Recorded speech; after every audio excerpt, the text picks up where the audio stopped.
Chuklahat, Tanquishaman, Sa'apalek, Stomoksna, Lanakila, Kanakasna. My ancestral name is Sa'apalek, and very happy to be somewhere tonight. We haven't done anything for a while. Everything has been done in front of a computer or in front of a phone or whatever, but this is kind of nice.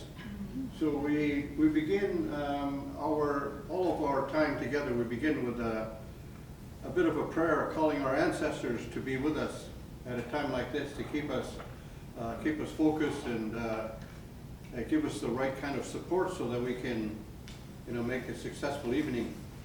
So we sing a song, and I think Snowbird will be a good song from one of our ancestors. Not Anne Murray's version.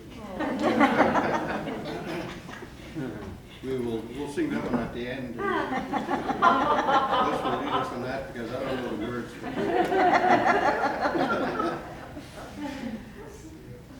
And Tracy will do that. Yeah.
As each people came into being, they were put on a land that looks like them, and given a language that sounds like that land, describes that land in relationship to all those things.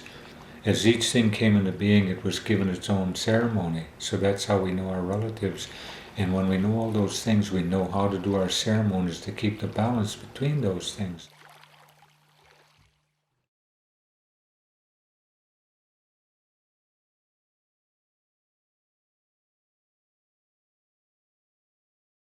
Thank you, everyone, for coming tonight. This is, as I said, our fifth of an installment, I guess, and it's been really amazing to be a part of this journey. My name is Kim Haxton. My family name is King. I'm a settler guest here on this land. I'm Potawatomi from a place called Wasauksing. It's a small island on the Great Lakes, and I'm really excited to be here tonight already. I'm like, oh, this is going to be fun. I was worried that I might fall asleep, but I have a feeling that's not going to happen. Not because of the stories, I'm just tired. And I just am really excited to see people who've been here all the way through the series, and we have new people, which is really beautiful. And it's kind of a wild ride in some ways because we don't really know what's going to happen. Well, nothing too bad, but and it's a really amazing journey. And I just want to say that we're centering Indigenous voices, and there's a really important piece for that in holding these stories. So we're going to talk for 90 minutes, approximately, ish. You'll see me making. And for anybody who knows, there's some protocol things. You normally let people keep on talking, but however, I'm going to break the protocol because you're going to see me with my hand over my heart being like, shh, shh, instead of doing this, just because we have a limited amount of time. And, I mean, I was giggling when I heard that you were coming, Wes. I was like, oh, he's going to take up all the oxygen. How are we going to stop him from talking, right? But no. And so there's a really beautiful journey here. And so I'm going to ask all of you to bring yourselves into the theater, and by who are you? Who are your people? And what is a gift that was given to you from your ancestors? What is your gift or your superpower? Wes, do you want to start?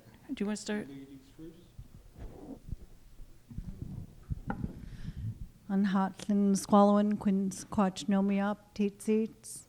Just happy to see all of you today. Thank you for inviting me to come and to share this space and this time with all of you. My ancestral name is Semia. I come from the village of Mulchison and on Wanaxton, Squalwin. My heart is happy to be here with all of you today. You asked me about my superpower. I come from the Squamish nation. I live at the village of Capilano. And my superpower would be weaving, working with plant fibers, working with animal fibers, and spending time on the land. Sorry, that's not just one, but it's all interconnected. You don't have to have one superpower. Oh, good. I can't have one without the other. Okay.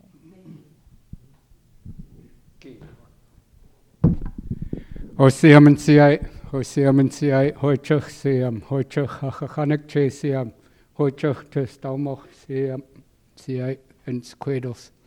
Thanking my family here for sitting together in a good way and sharing this time.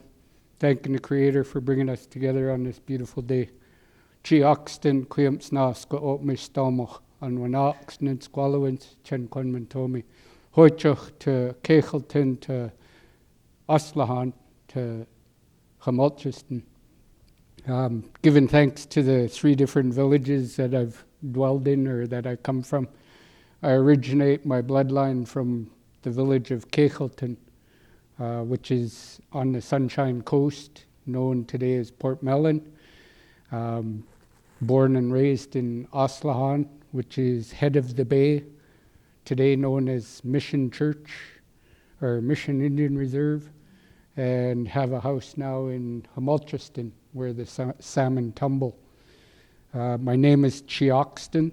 I know they said Wes, but that's my government name. My true name that was given to me in 1987 is Chiaxton. Translated, Chiach is our laws and our protocols of our family. So basically a responsibility has been given to me to learn as much as I can about our laws, our protocols, our way of being. Today, one of the protocols I want to give acknowledgement to is my co-pates, Sa'aplak, for he was actually one of the ones that helped me begin my journey.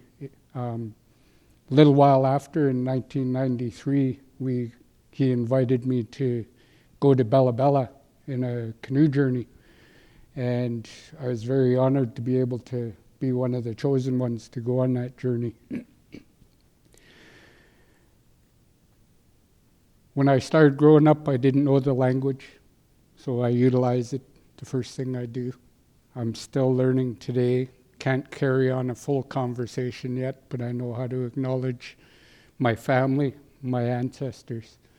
And so I raised my hands to Sa'aplak for helping me begin that journey in the canoe. For the canoe has taken us thousands upon thousands of miles to be able to sit with hundreds and hundreds of different elders, not just of Squamish Nation, because Squamish Nation wasn't a nation until 1923, when 17 villages, 17 chiefs signed on to an amalgamation.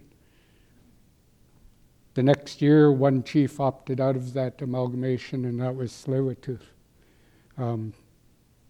Our uncle, Chief Dan George, always said he was Squamish, though, because his mother was. So I give acknowledgement to that today, and yeah, let's get this conversation going, otherwise I am going to take up most of the oxygen. It can't be finished. I know, it's a new year. OCM. Anhat. Tan Kushaman Sa'apalak, Stomach Sna. Again, my ancestral name is Sa'apalak, and very involved with our traditions, our culture, and they can only get so involved no matter how hard I try. I would like to be even more involved, but we can only go at the pace the Creator has given us. So I've been very involved in culture all my life, very involved with canoes all my life, and very happy to share time with my family here. In traveling, we've been with our dance group, we've covered thousands of miles: Taiwan, Japan, Hawaii, Switzerland, Europe, Canada, all of that kind of. We've been active in that capacity, representing our culture and our history and our traditions. And it, as was mentioned, it's an ongoing thing. And I've always been one that took the stance of not having to stand on our ancestors' coattails to get anywhere, to not be afraid to allow the culture to evolve, to be a part of that change, and to embrace that.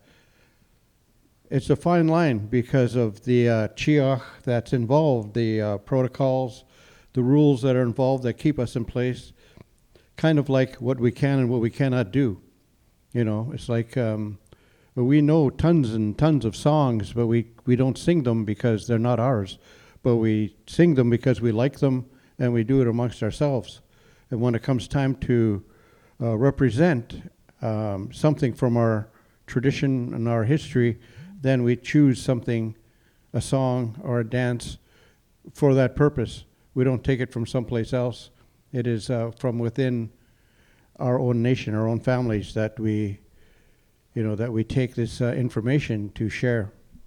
So I've been involved in this pretty much all my life, and I got to throw Hawaii in there because I did spend a lot of time living in Hawaii, 16 years involved with canoes, and also would like to just kind of add another one in here, that my family here have Hawaiian bloodlines in their families as well, to acknowledge that Kanaka origin and what those folks stand for. And I had the honor of being involved with Hawaiian communities, Hawaiian ceremony, canoes, and the protocols around all of that. And so I've got my hand slapped a few times when, like, don't do that. because, I thought I knew what I was doing, but it turned out that it's not quite the way it's supposed to be done. So I always say that we are all still learning, and if we're going to go forward, then take small steps at first. Don't charge. Take it easy, and things will come to us. So I'd like to leave it at that. And oh, hey, there we are. I can't see Wes. Wes, where are you? 1, 2, 3, 4. Up forward. Yeah. That's our first trip to Bella Bella. And okay, but like our host said, we just go on and on about whatever you want to talk about. And we got a million stories. And if we don't have any, we'll make some up. Yeah. OCM, I'm very happy to be here this evening sharing with you. And I almost didn't make it. I got involved with our canoe, the Coquempton. Better say it properly, otherwise. The canoe came out of the water yesterday, and I couldn't get it out of the water because I didn't have the trailers insured. I couldn't get insurance on the trailers because COVID had nailed Circle of Eagles Lodge, so I didn't have access to Circle of Eagles, so I had to leave the canoe in the water till yesterday. It's a 43-foot ocean-going canoe, and we've been going out every week to just to keep ourselves involved with the medicine. And so I got it out yesterday, and on a trailer today, I scrubbed it down, washed it, and made it look all nice again, and secured it on the trailer. And I was just kind of making my rounds on my way home when I got a phone call from Haxton going like, "I hope you're not napping." Yeah, I was just thinking about it, but yeah. So I just turned around and came over. So I'm glad I made it. I'm happy to be here. OCM, Haichka. Are you telling me there's a 43-foot canoe parked outside in the street here? Did I what? Did you bring the canoe over? Yeah, I bought my canoe with the ones with wheels. It's got wheels on it. It's not an ocean going. It's a country going. Perfect. Yeah. It's one of those amphibian ones. Pretty close. Nice. Yeah. Thank you. So I have a question. But this is a statement first. Is that Indigenous cultures, most of our names have something to do with the land in which we come from. I'm Potawatomi, which means keepers of the fire. That's a translation. And so this is a two-part question, for one of you, is the meaning of Squamish. And the second part is, what is a memory for you of whether it's the land or the water that you have from childhood? Who would like, there we go. OCM. We've heard various stories on Squamish. Growing up, listening to our aunties and our uncles when they would take the time to share things with us. In my case, it would be Uncle Louis Miranda was one of the people that I visited a lot, and which was one of the elders that made himself accessible to a lot of our youth, so we could find out things like why are we using the canoe the way we're using it, and what are the rules and all of that kind of stuff. So I was one of the elders was Uncle Louis. Another would be Uncle Simon Baker. And I've heard that the Squamish people, the Squamish are the northernmost of the Mish family. The Mish at the end of our word Squamish can be found on other names all the way down the coast to Oregon. And all of these Mish family nations are a part of the one big family that goes back to the time of the Great Flood. When the Great Flood was here, our canoes were tied to the top of Nchikai, which is known as today as Mount Garibaldi. And Nchikai is the original name, still is. and canoes broke loose from there and refastened to the top of Mount Baker. Some broke loose and went to Mount St. Helens, Mount Hood, all the way down to Oregon. So when the water receded, the settlements, the villages were established all along the coast. So every one of those people, all of those nations, all have that Mish at the end of their name to signify the family they belong to. And Mish is kind of I've heard it's in reference to the north wind. I've also heard it's in reference to the river, the Squamish River. I like the north wind analogy better. But all the nations, the Mish nations, all have similar history and similar beliefs, and the language is very close, but it has changed over time. So the Great Flood comes into all of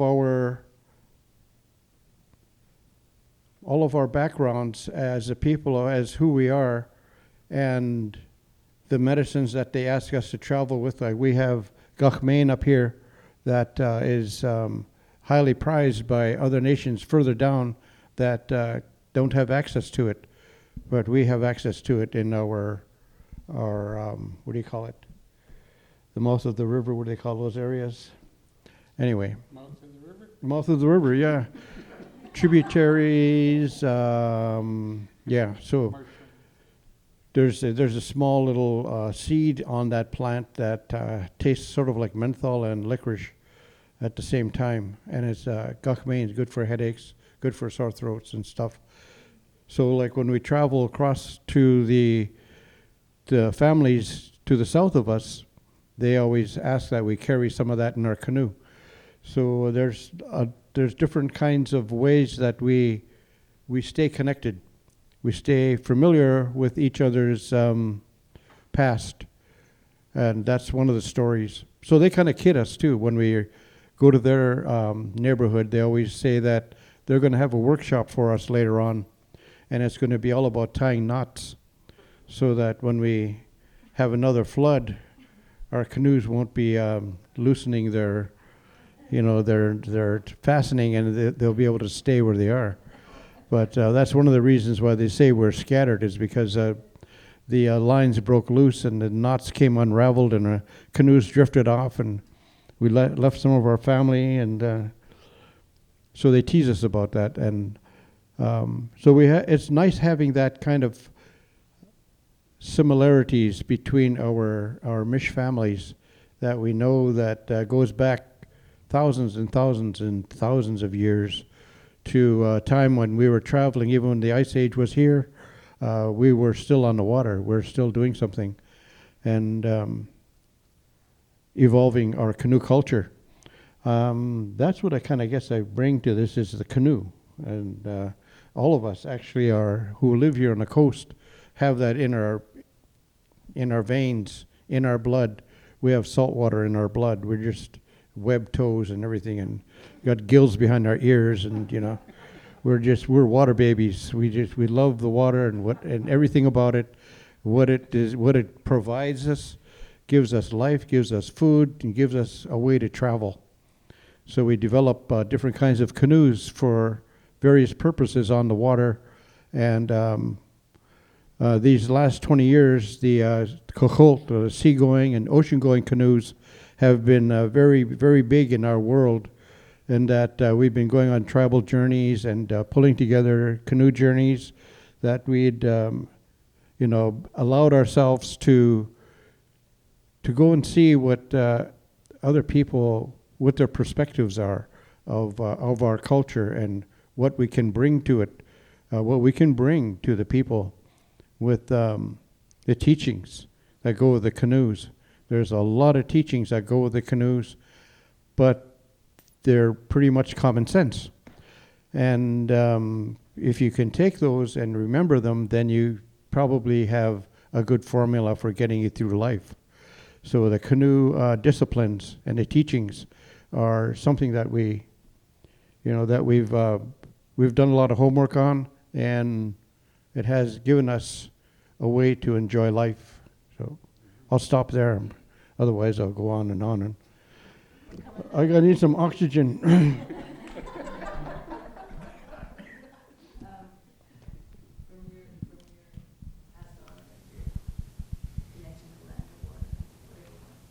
I just wanted to share a little bit of a story. My daughter Avery is 9 years old right now, and I think sometimes when we think about our connection to land and place, that it's different now. We have so many buildings, and our land has changed dramatically. It's very used. There's so many people. Roads, all of these things, and yet I really choose to look and see what's here, and acknowledge that the power that was here at one time is still here now. And when Avery was really little, I was having a day, and I was so heavy. I just felt so heavy, and I took her in a stroller, and I took her for a walk up by Lynn Creek, and as we were going along, I was walking beside the river, and we came up to this cedar tree, and it was just a baby tree, and I went up to the tree, and somebody had told me that when you work with the plants and animals, that you don't just take, that it's really important that I learn how to give and receive. And I held the branches of this baby tree, and I said a prayer, and I asked this tree to help me. I said, I'm so heavy. Can you help me? But I want to give back to you as well. But I'm such a poor human. I don't know what I could give you. I don't know what I could do for you. And this was maybe the second time I'd heard a tree talk to me. And it was so clear. And the tree said to me, "Bring her closer." And I was like, oh my goodness. And I heard it as clear as day. And I pushed her stroller closer to the tree. And I understood what the tree had asked me to do. I handed her the branch, and she held the other branch. And I said, "Baby, this is chapait. This is the cedar tree." I said, "I want you to know that this tree has helped your mother, your grandmother, your great-grandmother, and your great-great-grandmother before you. And this tree will help you throughout your life. You will both grow together, and you'll be able to help one another. And this is one of the gifts that we have in our family that we've received. And this is such a blessing for us." And I never knew until that tree taught me that we could help our children make that bond and make that connection with the plants. But it was so clear. And when we were done, I thanked the tree, and I started to run back home again. And I was light as a feather. Felt like I was off the ground. I was just like, and I ran all the way back, and I felt so good because I was able to not only receive the medicine of the tree, but able to share medicine as well, and to know that my daughter would have that throughout her lifetime. Chen Kun Man Tomi. Thank you. My turn? It's your turn. What was the question again? A story that links you to the land or water from when you were young, Story that or was given to you, either your own personal one or one that was given to you. Everything links me to the land these days, but it's going to go back to, I guess, 1987 was when I started my true journey in this life. It was the first year that I got to do one of our ceremonies, one of our winter ceremonies, and that was the year that my name was given to me, Haxton. We had a conversation earlier about the name. It's very important, as you said, with our names, how you say them. And with my name, I kept calling myself Haxton with a K.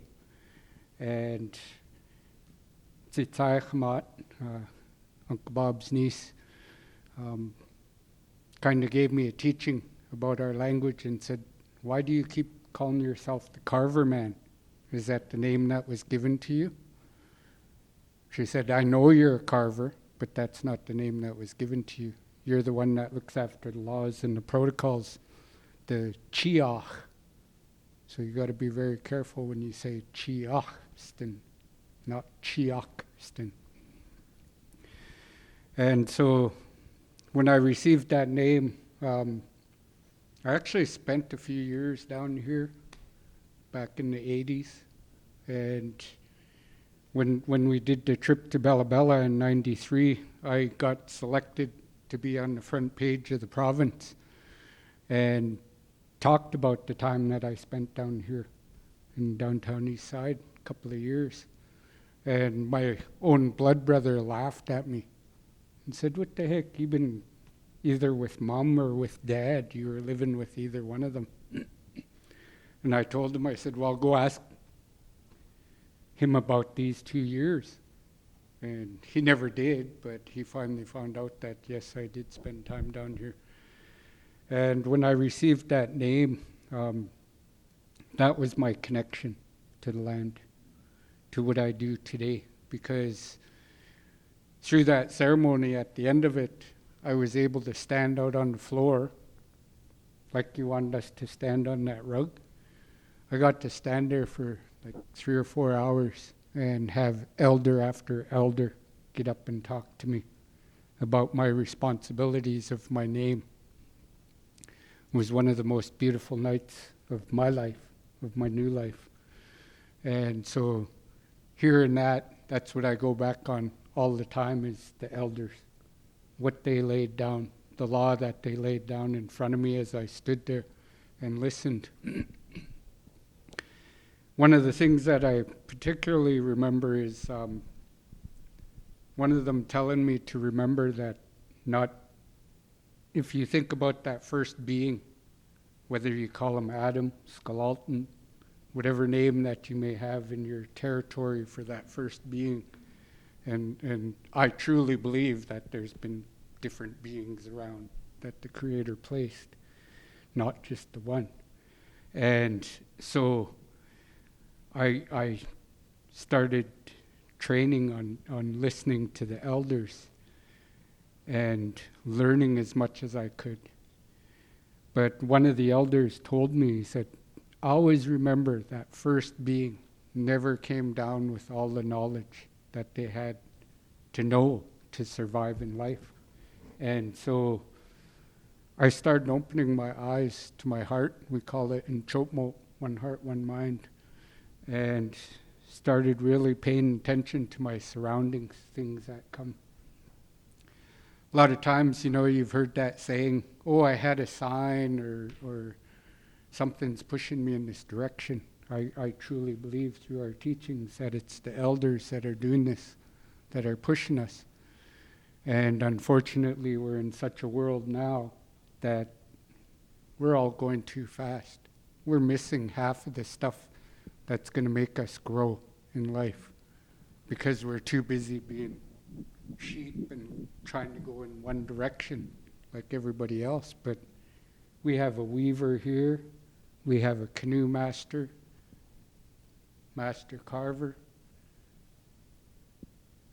one that takes care of Slaoshin, the feasts, We all have different jobs, so how can we continue following that same line that everybody else does? And very fortunate that schools are starting to learn this. Schools are starting to approach us and ask us, how do you teach your children? And it's like, well, the first thing I tell them is, our ancestors never used to name our children until they were about 4 or 5 years old, when their spirit was starting to become visible. when the elders could see who they were going to be. I wouldn't name my son with a Weaver name unless I knew for sure that he was going to be with his auntie and he was going to start going in that direction. Then maybe I would approach his auntie and say, well, can we find a name for him? Because if I put a name of a carving on him, it's not me to choose his destiny. It's the Creator and the life that was given to him. And that's one of the things that we need to kind of slow down and start looking at for everybody, especially in this time. This time of COVID, had a lot of time now to spend up in the mountains, and these are just some of the thoughts that come to me. I appreciate my sister here sharing her story about Hapai, the cedar. She opens her heart to her ears. Not just her ears. If we just open our ears, we're not going to hear everything. But a lot of noise. But if we open our heart to it, we start hearing these things. I believe that she heard that right out because I've witnessed stuff like that myself. I've been pushed into a direction because I listened to my surroundings, not what has been taught to me through a different system of life. So it's the land that brings me connection to it. It's not me. As many times as I go out there, I'm not going to be connected to it until the Creator says, okay, you need to learn about this. There's been a few times I've been out in the forest and I ended up learning about something and I'm like, I wasn't even looking for that. But it presented itself because it figured it was time. And so, yeah, that's what brings me to the land, is the land itself, the teachings. Beautiful. Thank you. There's a lot of different ways that I want to go now because I'm just like, holy smokes, so many questions. But people often talk about, and this is like a pan-Indian thing that I'm going to say right now, indigenous ways of knowing, you know, and we know that spending time on the land or the ocean imbues that, because it does. You spoke about the plants talking to you, and I know that in different cultures, everybody has a different way in which the plants present themselves. I know with the Okanagan people, they have 4 food chiefs, and they come in through their dreams, and that's when you know you work with that plant, when they present themselves to you, which is really beautiful. And different people that I've worked with hear songs or sounds from the plants, and that's how they know the harmonies from that. And there's all different ways, or being on the land, and you're kind of you're both of your all your conversations are alluding to that. But I also want to bring in the next layer of that, which is language, because I think there's a piece, and I think you'll be the language person, okay, Bob? Oh wait, that's what you do for a living. No pressure. Ancestors coming through right now. This is a general one, so this is just the conversation to get it going, I guess, is that we know that English is a language of it's a dominant language, and it's also a violent language and limiting. And I know somebody explained to me that the translations in a lot of our languages, there's no direct translation. And so there's a thread through those two things about where does that knowledge, I mean, you've all alluded to it, and where does that come from for you where it clicks on? Because, right? You also alluded to a place around time and slowing things down. I come from canoe culture, but small birch bark canoes. Right, and I come from whitewater paddling because of the birch bark canoes, right? And the rule of thumb is slow down, you know, otherwise you'll flip over, and, you know, and read the river, which I think applies for that teaching applies for how we are in life in a place that is modern context. So it's not a question, but it's a lot of different thoughts. And so language, as how that is helping you as you're relearning your language, and how those concepts are helping you, giving you different lenses on looking at the world, the land, the villages, and the place of knowing, because you touched into talking to the plants and hearing them. So that's awesome. Thank you. I've been learning Squamish for about 3 years. And I should just say right off the bat, I'm a baby speaker, I'm a baby talker, but I really love it. I started out really knowing very little. I had heard our language in different ceremonies, and I would hear it in different places. But I joined a group, was like called a language pod, and I was the one with the least experience in the group, and I was with Haxton, Dr. Peter Jacobs, and it was really hard. I was like, I thought, oh, I'll be good. You know, I can like count to 3 in Squamish, and I can like, I know the color blue or something, until I had this realization of, wow, you know, because what we were doing were immersion sets, and I really couldn't say anything. And I spent about 6 sessions very frustrated by the end of this, going, oh, for goodness sakes. I'm like, I want to join in, and I learned Stomti, like what's this and what's that, so I could say that much. And then Peter would spoon feed me 1 word at a time, and he would give me 1 word. And by the time I hit Christmas time, I was like, oh, for goodness sakes. And I had told my group, please don't dumb down for me.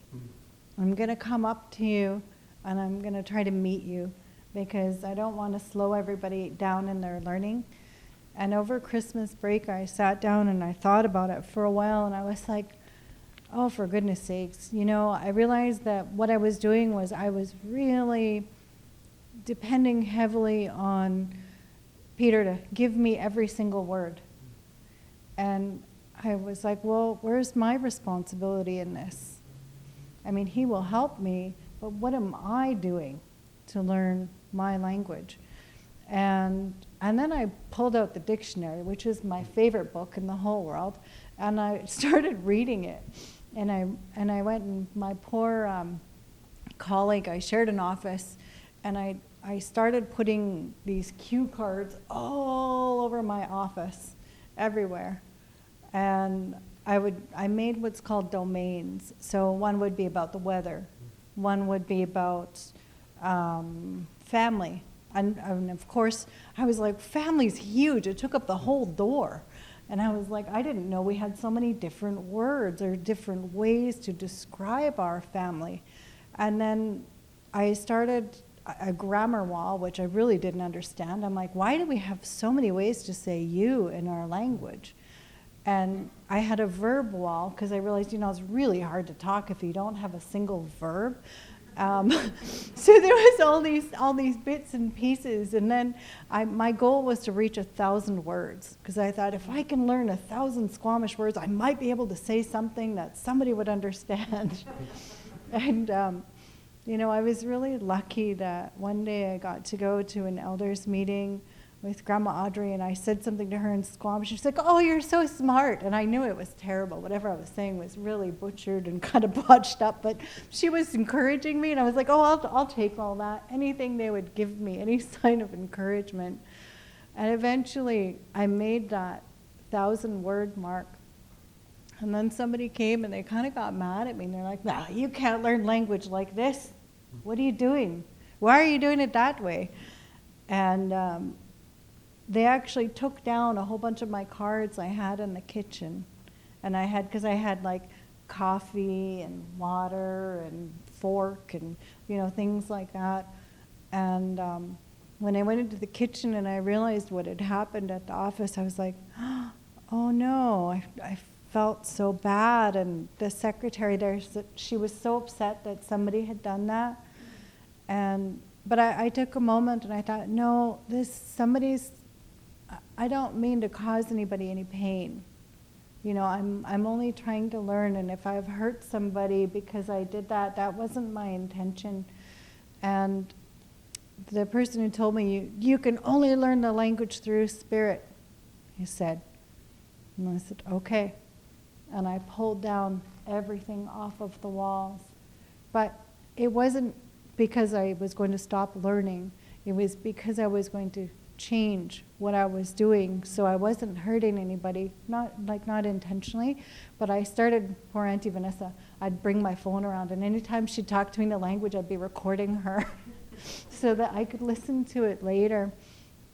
And I just started listening to old recordings so I could hear other people speaking, and I tried all these different methods, and it was hard. It was really hard, and but so rewarding, because one thing that I had done was to look at plants and look at some of the medicines, and one day I thought, oh, well, here's a great domain. I'll look at like healing.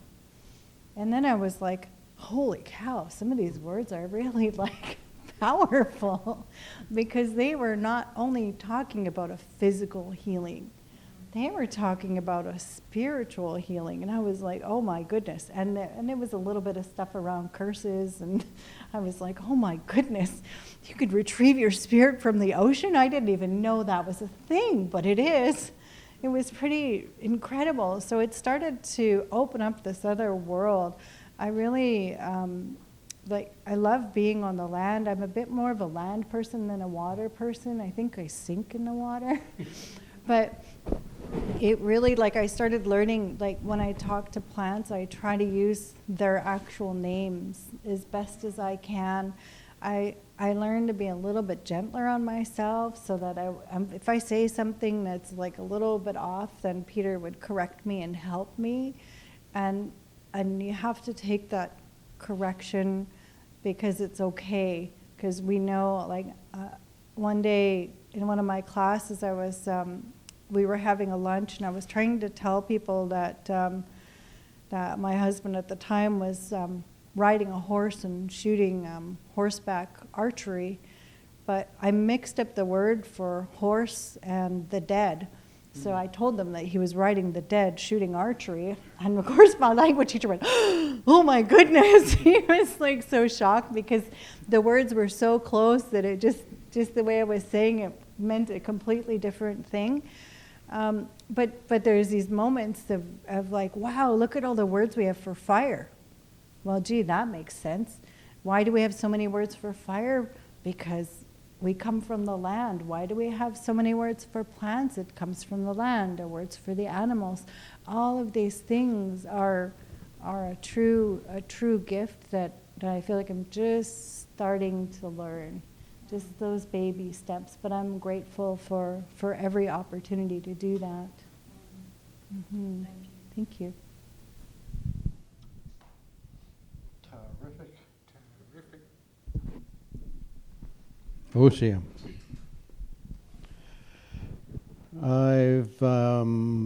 I'm a survivor from residential school, and I had done 8 years on the North Shore and at St. Paul's Indian Boarding School, and then a couple of years up in Kamloops, KIRS, Indian Residential School.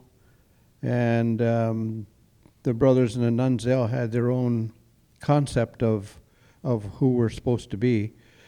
So we ended up doing things, making war bonnets and all kinds of beaded stuff that we never did over here on the West Coast. And formed a marching band and this whole other thing, but that was the world that we lived in, and that they discouraged us from using our language.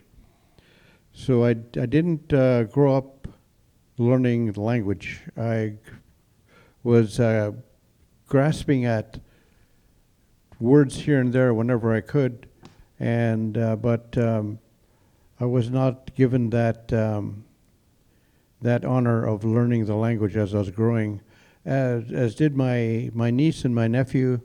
They're fluent in the Squamish language, and they're teachers as well. And they learned from my dad, or my stepdad. who is Lawrence Baker, Chalak, Sakiosiam, and he had quit school in the 5th grade, and he still had the old way of thinking in Squamish, and then translating it to English to speak. So he was very fluent, and he would tell us that he would have dreams of the language being spoken, but it was at another level, and that it was a lawyer's language. He said he couldn't repeat it, but he could understand it. So kind of like, I was kind of like in a similar situation in that I could understand more than I could say. And it's still the same way today. I can understand, as my brothers and sisters here, my family, they're in the same place. They can understand more than they can say out loud. But when I hear I wish that I could speak that way, but if I start saying things and I leave out a or a or whatever, and then it becomes something else. So it's kind of a sensitive place to venture into, unless you're bold and brave and you don't care what you say. So sometimes we get like that. But that is, I just wanted to add that we have that little bit holding us back, but it's not holding us back. It's just that it had provided us with a stumbling block in our lives as we're coming to learn what it is that we know we should know. And our kids today are picking it up a lot faster, and they have full immersion school for the little ones. So they go to the kindergarten ones over in our village. They have their own school, and they're speaking the language all the way through for everything. So it's a full immersion, and we're hoping that we'll have more of those. And I look forward to, I should do that, learn a word a day, and that might be the way to go. But, we fall back on all the juicy words, right? Mukhia power, and we have like a slang. So we're in that world. That's the world that I'm in.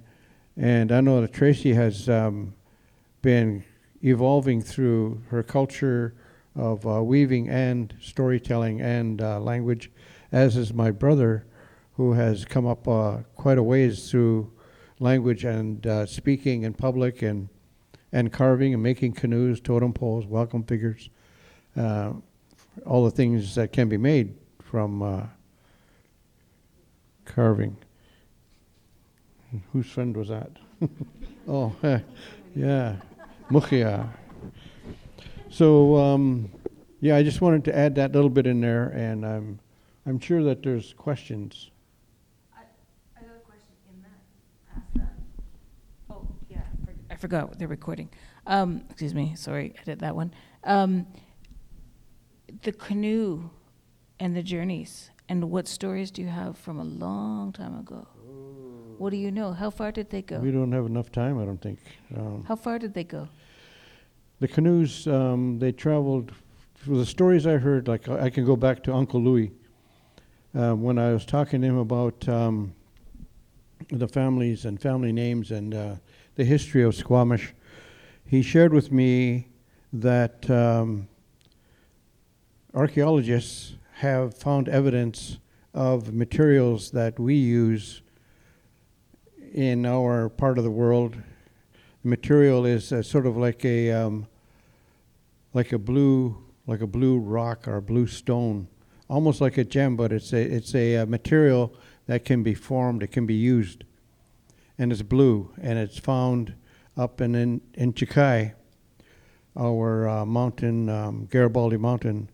But this material has been found in Oregon, and it was used for trading. So the archaeologists have discovered that. I think they even said there's some as far south as Mexico, material that was used for trading. It was a highly prized material, and there's a couple of families that had a right to use that material. And that material also connects us and kind of shows us what we were doing back in the day. with our canoes traveling. But what I wanted to also add into this was that because the material is like a blue rock, it gave us the right to use the color blue in our totem poles, in our artwork, because we have that in our possession. So that's how the color blue became a part of our world of artistic creation. And but we still have the families. They say it might be the Moody's and the Newmans had that the right to that material up in the mountains there. And we were encouraged to go and check that out. Maybe we should still have a look. We know where stuff is in a territory, but this particular material so far needs to be revealed one more time. So the canoes go back a long, long ways. Stories that we've been told about our canoes traveling the Fraser River. Woppelcanum is recorded in the what do they call it? Fort Langley journals, of having Squamish war chief come through there, and he had with him 100 canoes. And I guess they were migrating up to Harrison Lake or somewhere up that way for the season, for salmon season. And the river back in the day was used all year round. And a lot of stories from that river involving other nations and conflicts that happened and things that took place that allowed us to go forward, making our connection with other nations through the Fraser River. The canoes evolved into different uses, different kinds of canoes: hunting, fishing, war canoes, racing canoes, ocean-going canoes, women's canoes, fishing, hunting, gathering, different kinds of canoes, all these different kinds, saltwater canoes, freshwater canoes, and all of these things are a part of our world, and that is the world we grew up in. So myself, when I was a little boy, I lived right across from the ocean over in Mission Reserve, and so I was there every day. I was there trying to float logs down the river and doing all kinds of things as a little kid, and it was, one of those I had a very adventurous youth, younger years. So there's a lot about canoes. And also what time is it? We're going to be here for another week at least. That's, if you want to get me going, ask about canoes. Yeah, there's so many teachings from the canoe that are designed to keep people focused, designed to allow us to see a better way of getting through life, adding these disciplines of the teachings and of the protocols, the chiach, from the canoes. They are held in a very high regard, and they hold a high place in our social structure. The canoes are way up here. The people are over here. When the canoe goes on a journey, it's the canoe that is remembered. And it is said that the paddlers are the ones that are we're blessed and privileged to bring that canoe on the journey. And it's the canoe that makes the journey. It's what people remember 10 years down the road. They're going to think about the canoe that came on that journey. They're not going to remember too many faces. They'll remember some people, but they'll remember the canoe. So the canoe is held in a very high place. Because it's held in a high place, it has a lot of do's and don'ts attached to it. We don't abuse our canoes. We don't abuse our paddles, each other. There are ways that we move around in the canoes, the way we hold our paddles when we're moving around in the canoes, and how we represent our canoe when we're on land. On and on and on. There's so many beautiful teachings that go with a canoe that it's actually an honor to be able to live that way, because once we're in a canoe, they say we're never out of the canoe. We're always on the journey. And we are. We're always on the journey.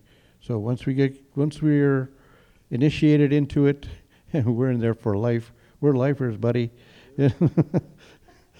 And it's a good world. It's a good place.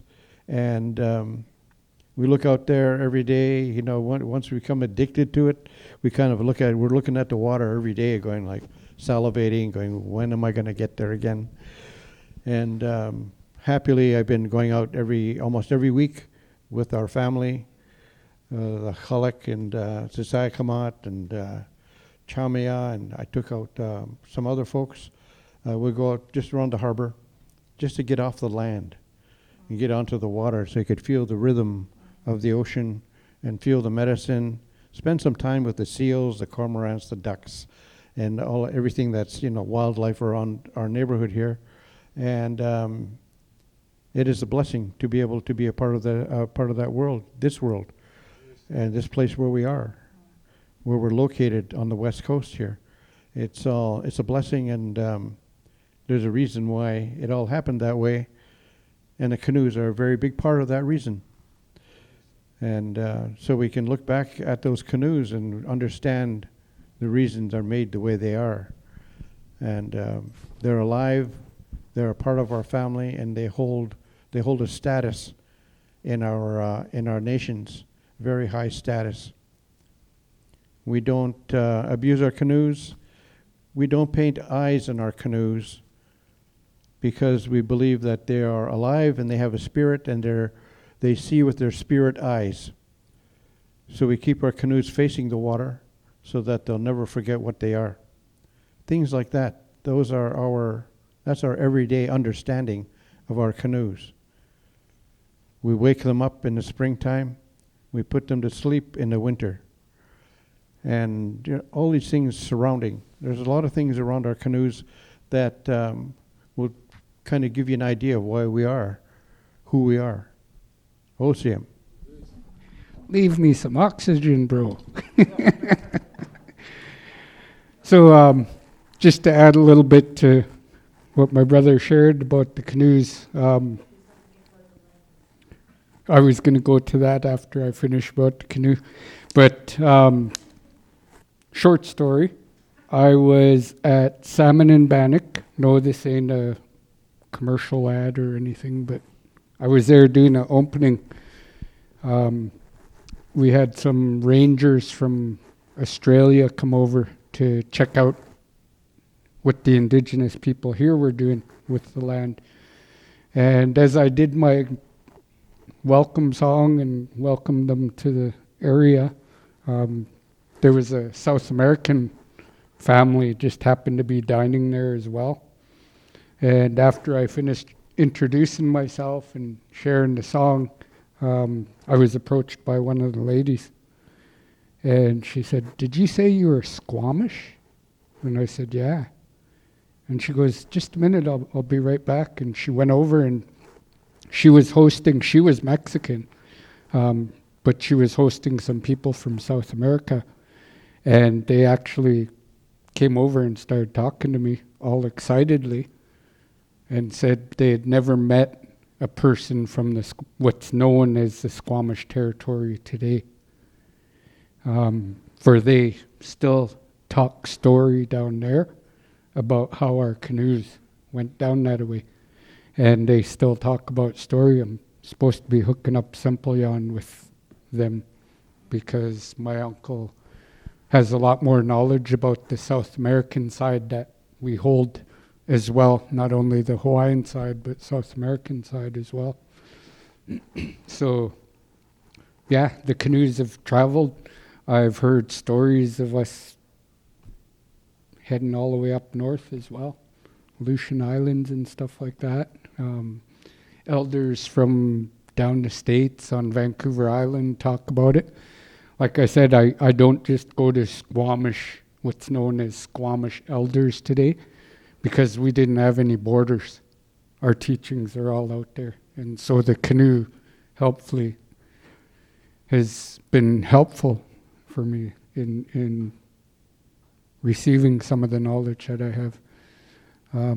But going to the language, I didn't go to residential school, but I was part of the 60s scoop and was picked up and didn't get back to my mom until I was like 11 or 12 years old. Got taken away for a few years. Wasn't taken away right away, but my mom, she went to residential school up in Lytton, and this is the cool part. My mom's ancestral name, Haxton. I got to put a T at the end of it because she's passed. When we speak of people that have passed, we make sure we put a T to signify that they're done. But Haxton was her traditional name, her real name.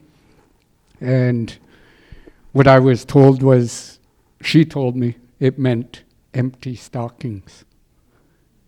Because she was this skinny little indigenous girl, which, if you know the interior up Squamish area and whatnot, they get a little bit more sun, even though we're on the coast, and they're a little darker up there than the coastal people. Well, my mom used to get bothered by the kids at the school when they would go out in the backfield to play lunchtime, whatever. Because she looked different, she was teased a lot more.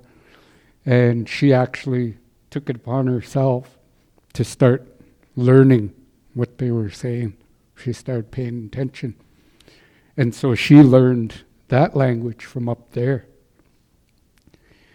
So when I got back with her and her other kids were with her, she would speak to us every once in a while. She would say something in the language. And when it came time for me to start learning about it, I would say something to one of our elders, and they would look at me like, the heck are you trying to say, boy?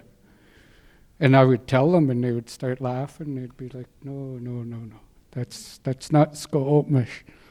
And then they would, I don't want to say correct me, they would teach me the proper way that Squamish say it. And so I actually learned that language before I learned my own. Through ceremony in '87, I spent a few months in the longhouse just listening to elders every day.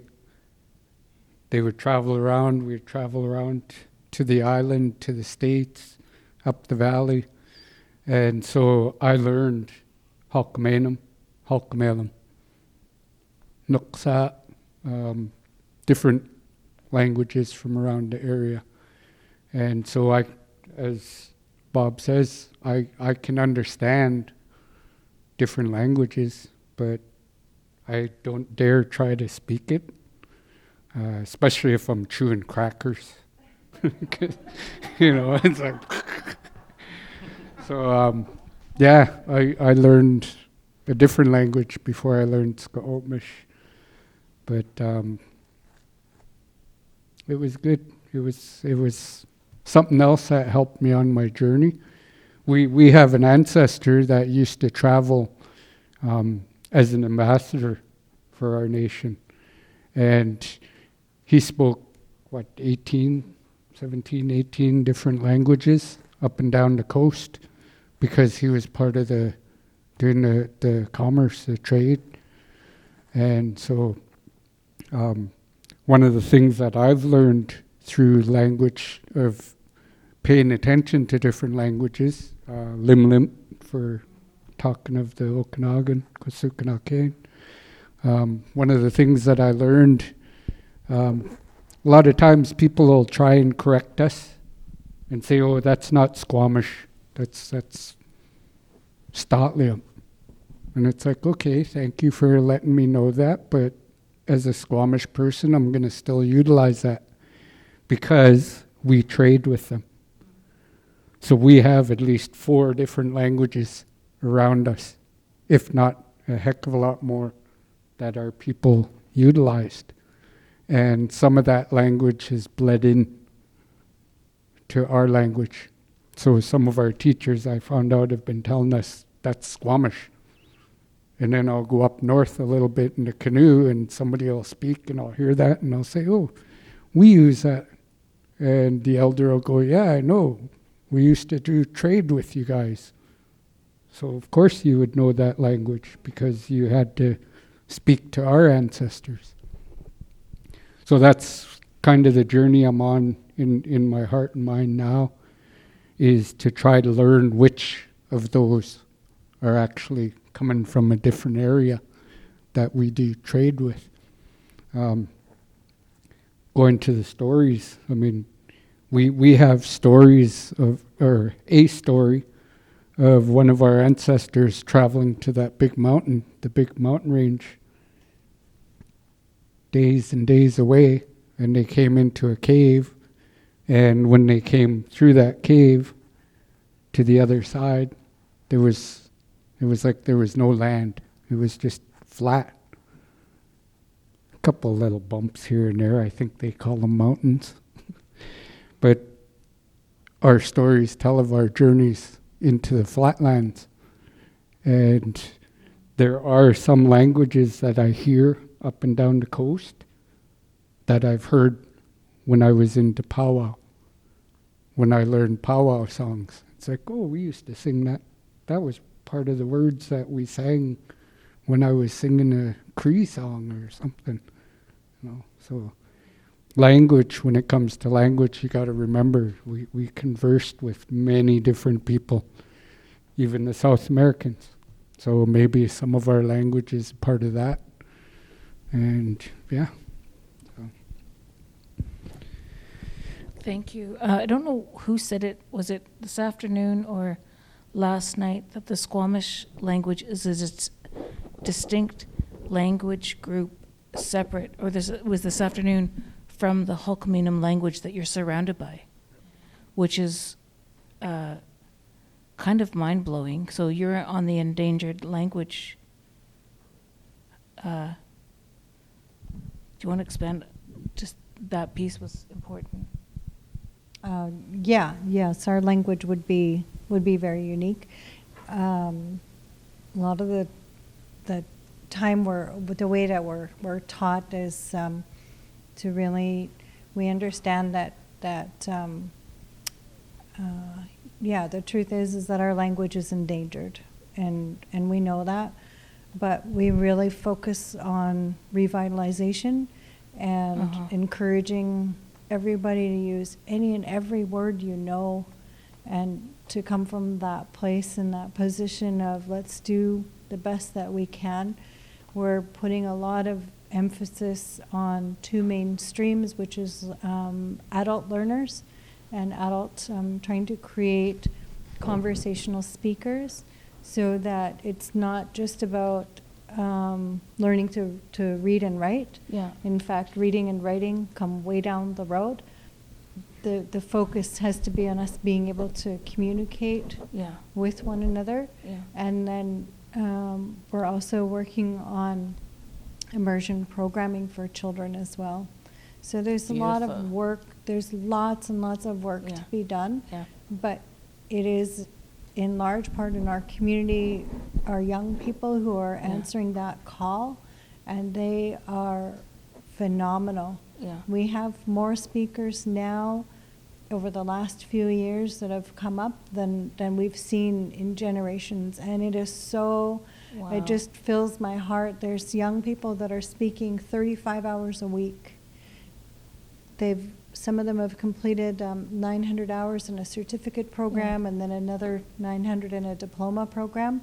So they're really taking this seriously, and I'm so grateful for that, because we have some people who are, fluency and proficiency are those things are difficult to measure, but they can talk, they can pray, they can say what they're thinking, what's on their mind, and they don't struggle for the words.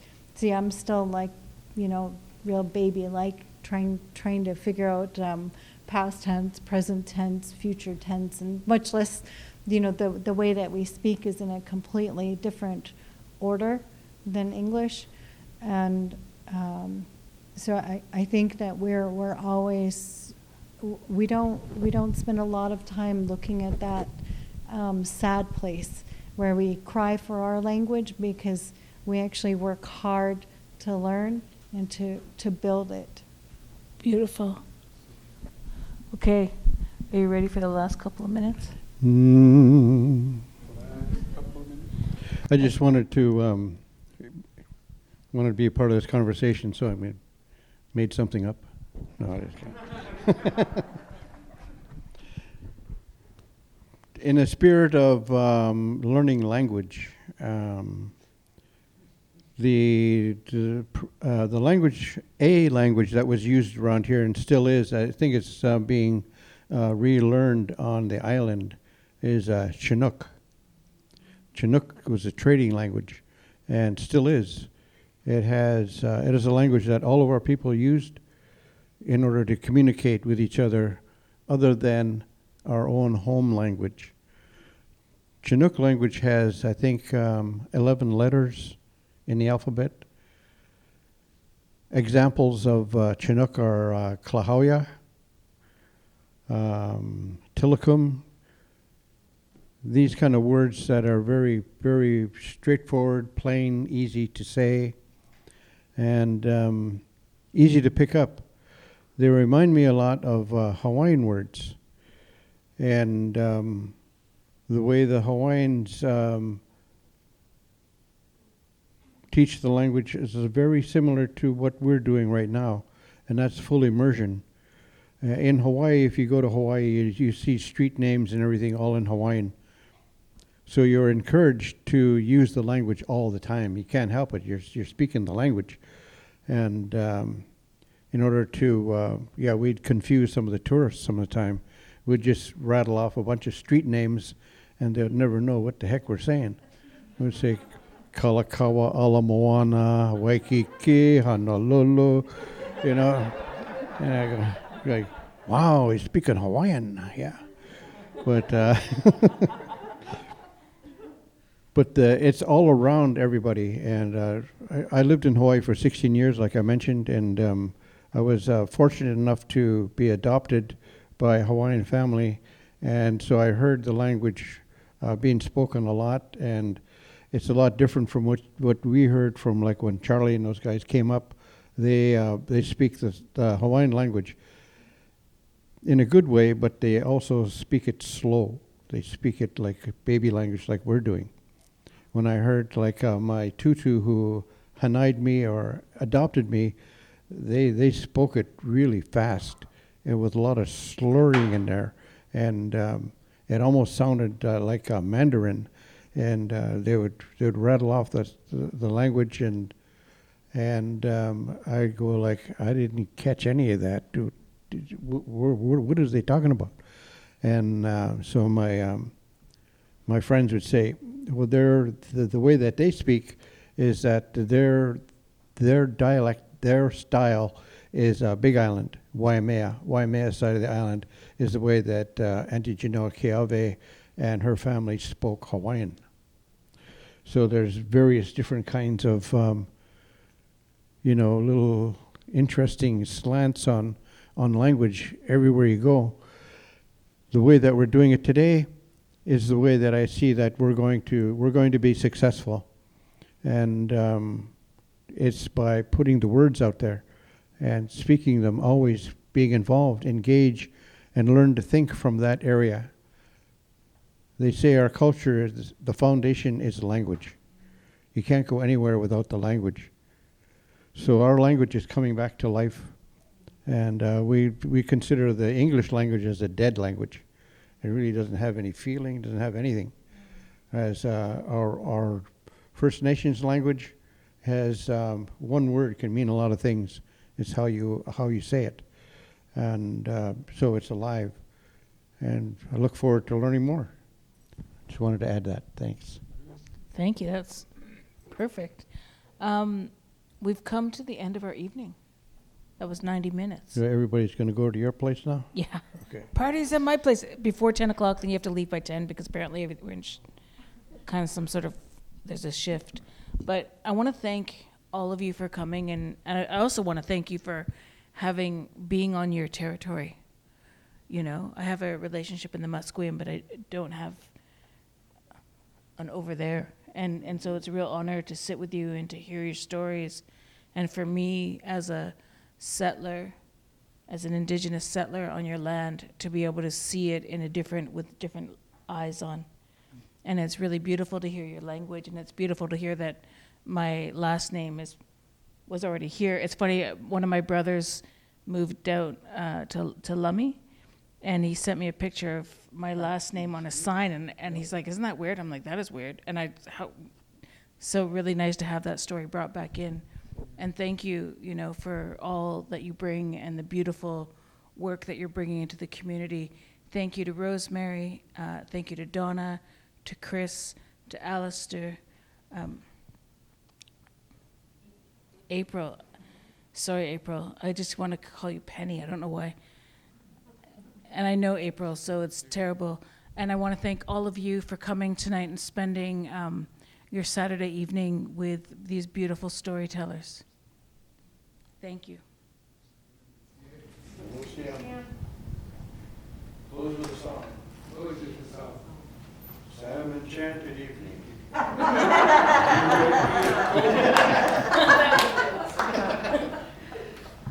So we say, hot, tuch, nut, nut. What?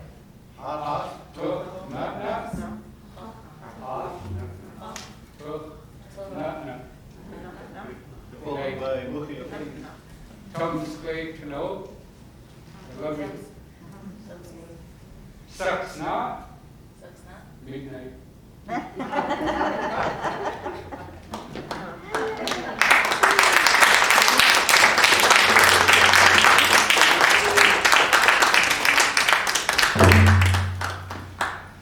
Thank you. Thank you, my family here this evening. And we didn't have a question. I don't know if they're going to have questions. No questions. They get to savor, they get to savor. Write it down and send the emails.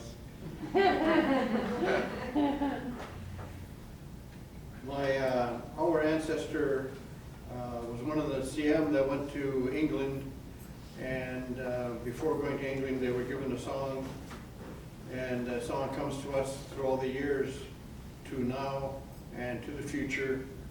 It is a chief's honor song. Was used by 3 chiefs as they entered the throne room of Buckingham Palace in 1906. So that song comes down to us today for us to have a way of observing our protocol, observing our ancestors, and acknowledging your ancestors, raising our hands, so that to acknowledge that we are all family, and to thank our ancestors and the Creator for our time together here. This medicine that we've gathered to ourselves and shared with each other, it's a good thing and a good way to spend a Saturday night. So we'd like to share that song with you right now. Oh, oh,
everybody say, Mukhia Power!